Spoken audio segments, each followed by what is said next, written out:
بسم اللہ الرحمن الرحیم۔ السلام علیکم، میں ہوں سومیہ وسیم۔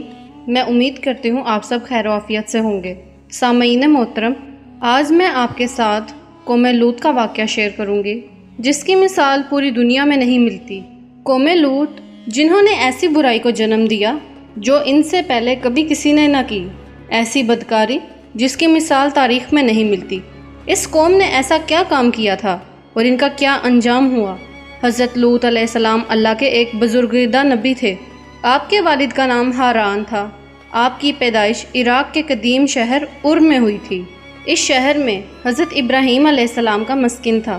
دراصل حضرت لوط علیہ السلام کے والد ہاران حضرت ابراہیم علیہ السلام کے سگے بھائی تھے، یعنی حضرت لوط علیہ السلام حضرت ابراہیم علیہ السلام کے بھتیجے تھے۔ چونکہ حضرت لوط علیہ السلام کے والد بچپن ہی میں انتقال کر گئے تھے، اسی وجہ سے حضرت ابراہیم علیہ السلام نے ان کو بیٹوں کی طرح پالا۔ آپ حضرت ابراہیم پر سب سے پہلے ایمان لانے والوں میں سے ہیں۔ آپ حضرت ابراہیم علیہ السلام کے زمانے میں اہل سدوم کی رہنمائی کے لیے نبوت کے منصب پر فائز ہوئے۔ حضرت لوط علیہ السلام کے بہت سارے معجزات ہیں۔ آپ جس وقت بارش کے لیے دعا کرتے تھے اس وقت آسمان بادلوں سے بھر جاتا تھا اور خوب بارش ہوتی تھی۔ حضرت لوط علیہ السلام جس پتھر پر سر رکھ کر سوتے تھے اس پتھر پر آپ کے سر مبارک کا نشان بن جاتا تھا۔ سدوم وہ علاقہ تھا جہاں لوط علیہ السلام مبعوث فرمائے گئے۔ سدوم کے آس پاس 5 نہایت خوبصورت شہر آباد تھے جن کی آبادی 1 لاکھ افراد سے زیادہ ہی تھی۔ یہ علاقے نہایت ہی سرسبز اور شاداب اور قدرت کی نعمتوں سے مالا مال تھے۔ یہاں باغات کی کثرت تھی، لہلہاتی کھیتیاں یہاں ضرورت سے زیادہ تھیں۔ اردن، شام اور اسرائیل میں بسا ہوا یہ علاقہ نہایت ہی زرخیز تھا۔ وہاں پر ہر قسم کے اناج، پھل، میوے بکثرت پائے جاتے تھے۔ یہی وجہ تھی کہ پاس کی بستیوں کے لوگ اپنی غذائی ضروریات کو پورا کرنے کے لیے اس جگہ کی طرف ہجرت کرتے تھے، مگر یہ بات اہل سدوم کے لوگوں کو ہرگز پسند نہ تھی۔ ان کے خیال میں ان کی بستیوں میں پیدا ہونے والے پھلوں اور اناجوں پر صرف ان کا حق تھا۔ وہ نہیں چاہتے تھے کہ دوسری بستیوں کے لوگ ان کے علاقوں میں آئیں۔ ایک دن سدوم کے لوگ مل جل کر یہ سوچ رہے تھے کہ باہر سے آنے والے لوگوں کو یہاں آنے سے کیسے روکا جائے کہ ابلیس ایک بزرگ کی شکل میں ان کی محفل میں آیا اور کہا، اگر تم ان سے پیچھا چھڑوانا چاہتے ہو تو میرے کہنے پر عمل کرو۔ اس اجنبی بزرگ کی بات لوگوں نے توجہ سے سنی تو ابلیس نے کہا، میں کل بتاؤں گا کہ کیا کرنا ہے۔ دوسرے دن ابلیس ایک خوبصورت نوجوان کی شکل میں آیا۔ اس نے ان کو عورتوں کے بجائے مردوں سے فعل بد کرنا سکھایا اور ابلیس نے کہا، اگر تم ان لوگوں سے چھٹکارا پانا چاہتے ہو کہ وہ تمہاری بستی میں نہ آئیں تو ان کے ساتھ فعل بد کرو تاکہ لوگ اس بستی میں آنا چھوڑ دیں۔ اپنی نفسانی خواہشات کے لیے مردوں سے بدفعلی اس قوم کا دستور بن گیا تھا۔ یہاں بے حیائی عام ہو گئی تھی۔ حکمران، سردار اور رؤسا ہر طرف گھر گھر میں یہ عمل پھیل گیا۔ بڑی محفل میں یہ لوگ اس کام کو کر کے خوش ہوا کرتے تھے۔ کوئی بھی محفل اس کام کے بغیر ادھوری سمجھی جاتی تھی۔ خاص کر مسافروں میں سے کوئی خوبصورت لڑکا ہوتا تو یہ لوگ اسے اپنا شکار بنا لیتے۔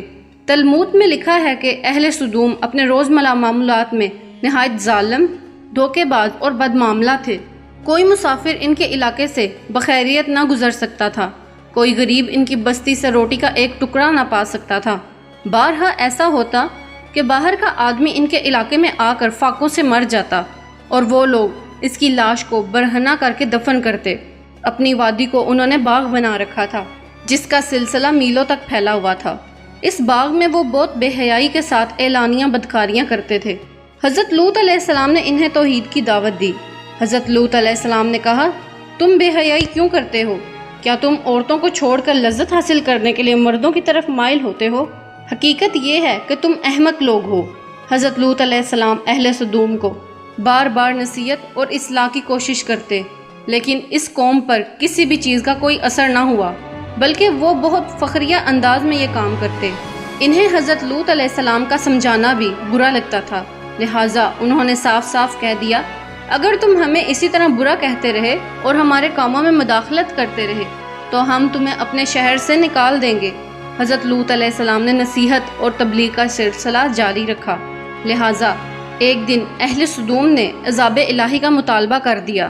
اللہ تعالیٰ نے ان کے اس گندے فعل اور فحاشی کے باوجود ڈیل دے رکھی تھی، لیکن اس دن انہوں نے خود حضرت لوط علیہ السلام سے آ کر کہا کہ اگر تم سچے ہو تو ہم پر عذاب لے آؤ، لہٰذا ان پر عذاب الہی کا فیصلہ ہو گیا۔ اللہ نے اپنے خاص فرشتوں کو دنیا کی طرف روانہ کر دیا۔ یہ فرشتے اصل میں حضرت جبرائیل علیہ السلام، حضرت میکائیل علیہ السلام اور حضرت اسرافیل علیہ السلام تھے۔ پھر یہ فرشتے حضرت لوط علیہ السلام کے گھر کی طرف تشریف لے آئے۔ حضرت لوط علیہ السلام نے ان 3 خوبصورت نوجوان لڑکوں کو دیکھا تو سخت گھبراہٹ اور پریشانی میں مبتلا ہو گئے۔ ان کو یہ خطرہ محسوس ہوا کہ اگر ان کی قوم نے دیکھ لیا تو نہ جانے ان کے ساتھ کیا سلوک کریں گے۔ حضرت لوط علیہ السلام کی بیوی کا نام وائلہ تھا۔ اس نے آپ پر ایمان نہ لایا تھا۔ دراصل وہ ایک منافقہ تھی، وہ کافرہ تھی، لہٰذا اس نے جا کر اہل سدوم کو یہ خبر دے دی کہ لوط کے گھر نوجوان لڑکے مہمان ٹھہرے ہیں۔ یہ سن کر بستی والے دوڑ کر حضرت لوط علیہ السلام کے گھر کی طرف پہنچے۔ حضرت لوط نے اپنی قوم سے کہا، اے قوم، یہ جو میری قوم کی لڑکیاں ہیں وہ جائز ہیں اور پاک ہیں، اللہ سے ڈرو اور مجھے میرے مہمانوں کے سامنے رسوا نہ کرنا۔ کیا تم میں سے کوئی بھی شائستہ آدمی نہیں؟ حضرت لوط علیہ السلام کی بات سن کر وہ لوگ بولے، تم بخوبی واقف ہو کہ ہمیں تمہاری بیٹیوں سے کوئی حاجت نہیں، اور جو ہماری اصل چاہت ہے اس سے تم بخوبی واقف ہو۔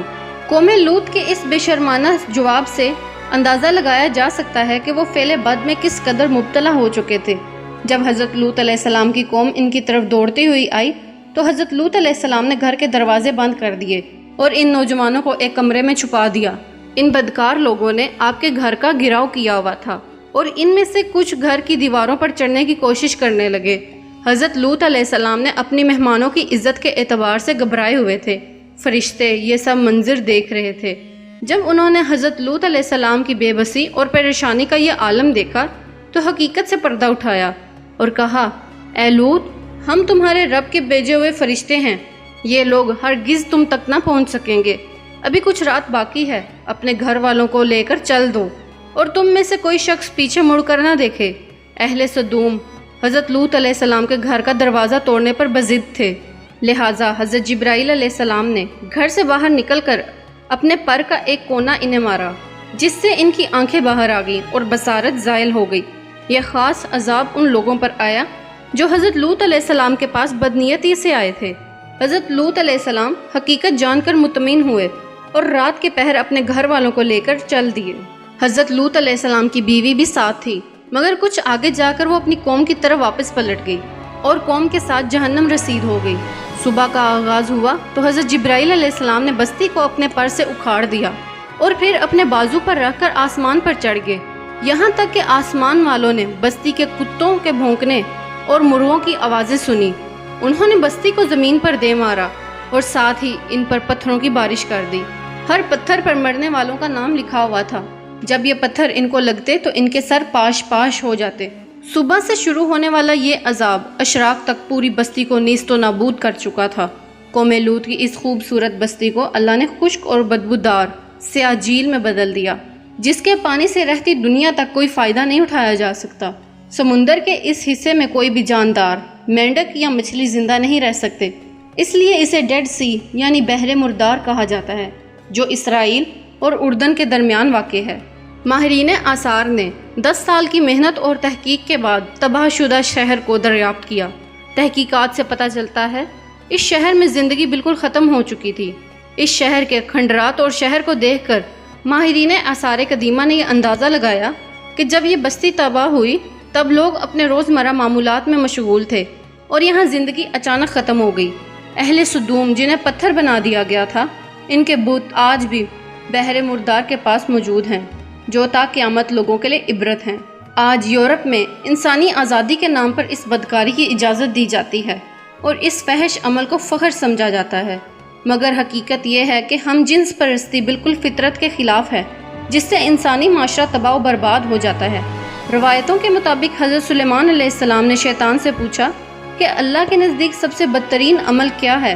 ابلیس بولا، جب مرد مرد سے بدفعلی کرے اور عورت عورت سے خواہش پوری کرے۔ حضرت ابن عباس سے روایت ہے کہ رسول اللہ صلی اللہ علیہ وآلہ وسلم نے فرمایا، اس شخص پر اللہ پاک کی لعنت ہو جو قوم لوط والا عمل کرے۔ سامعین محترم، میں امید کرتی ہوں آپ کو آج کی ویڈیو پسند آئی ہوگی۔ ویڈیو پسند آئے تو ویڈیو کو لائک کریں، چینل کو سبسکرائب کریں اور ویڈیو کو شیئر کریں۔ آپ سے ملاقات ہوتی ہے نیکسٹ ویڈیو میں۔ اللہ حافظ۔